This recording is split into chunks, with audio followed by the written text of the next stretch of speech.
বিয়েটা পুতুল খেলা নয় কৃষ্ণা, সারাটা জীবন তার সঙ্গে কাটাতে হবে। আস্তে রাজকুমারী, কেউ যদি শুনে ফেলে? আসতে কেন, নিজের ভবিষ্যৎ চিন্তা করবার অধিকারও কি আমার নেই? একটা চরিত্রহীন মাতালকে আমায় বিয়ে করতে হবে? কিন্তু রাজকুমারী, যুবরাজ শুধরেও তো যেতে পারেন। ওই লোকটা কোনো দিনই শোধরাবার নয়, দিনের পর দিন আরো নিচে নেমে যাবে। কিন্তু রাজকুমারী, আমার শেষ কথা শুনে রাখো কৃষ্ণা, এ বিয়ে আমি কিছুতেই করব না। কিন্তু এই বিয়ে যে তোমায় করতেই হবে মা। বাবা, আমি যে তাদের কথা দিয়ে ফেলেছি মা। তবে তো শুধু শুধু এতদিন ধরে বিদেশে রেখে আমাকে লেখাপড়া শিখিয়ে। রাধা, তুমি সব সময় আমায় বলে এসেছো নিজের ভালো মন্দ বিচার করতে শেখো। আমি এ কথাও বলে এসেছি, আমাদের রাজ পরিবারে প্রাণের চেয়েও কথার দাম বেশি। উদয় সিং এর পিতা রাজা ব্রজভান সিংকে আমি কথা দিয়েছিলাম মা। মুখের কথাটাই সব, আর আমার জীবন, আমার সুখ এসব কিছুই নয়। রাধা, জেনে রেখো বাবা, রাজপাট ধন দৌলত এতে আমার কোনো লোভ নেই। দরকার হলে এই সব আমি ছুঁড়ে ফেলে দিতে পারি।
একই লুকোচুরি খেলা দেবী, কখনো প্রকাশ হচ্ছ, আবার অপ্রকাশিত হচ্ছ। সম্পূর্ণভাবে দেখা দাও দেবী, সম্পূর্ণভাবে দেখা দাও। কে তুমি?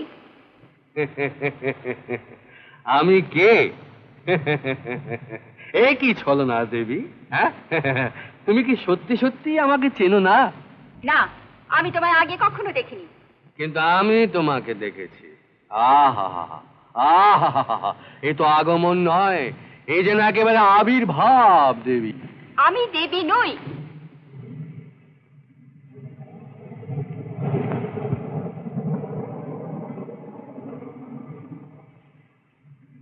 তুমি? আজ আমার সাধনা সম্পূর্ণ হতে চলেছিল, কিন্তু মাঝপথে এসে তুমি আমাকে ভ্রষ্ট করে দিয়েছো। আরে আরে পাপিষ্ঠা, যৌবন মতমত্তা, তুমি প্রস্তুত হও, আমি তোমাকে অভিশাপ দেব, রামপুরের রাজকুমারী। রামপুরের রাজকুমারী?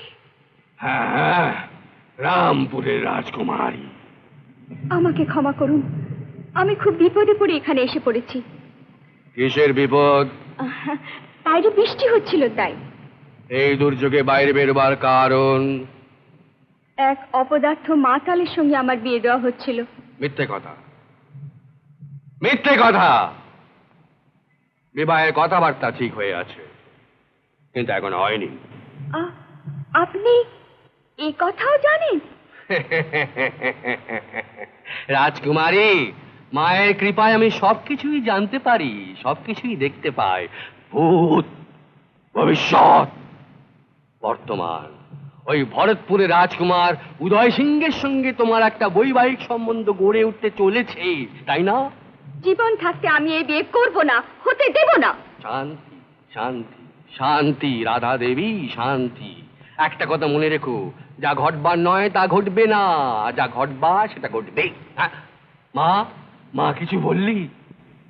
দাঁড়াও, মা কিছু বলতে চাইছেন, সম্ভবত তোমারই বিষয়। মা, হ্যাঁ কি বলছো মা? হ্যাঁ, কি তোমার নির্দেশ? মা, মা, মা, মা। হায় হায় হায় হায় হায় হায় হায় হায়, সম্পর্কের তারটা ছিঁড়ে গেল। কিছু বুঝলে? না। আমিও কি চাই কিছু বুঝলুম। কি কি বললেন? দেখো রাধা দেবী, মায়ের নির্দেশ যে তুমি তোমার চিন্তা পরিত্যাগ করো, আর এখনই তুমি তোমার মহলে ফিরে যাও। কিন্তু তুমি যাও রাধা দেবী, তুমি যাও, আমাকে এখন বিরক্ত করে না, আমার এখন সমাধির সময় উপস্থিত। ওম ওম, তুমি যাও, ওম তুমি যাও, তুমি যাও রাধা দেবী, তুমি যাও। ও ও ও,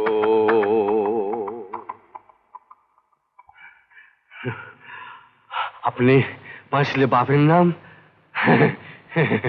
আর আমি বাঁচলে তোমার নাম, আর কি নয়।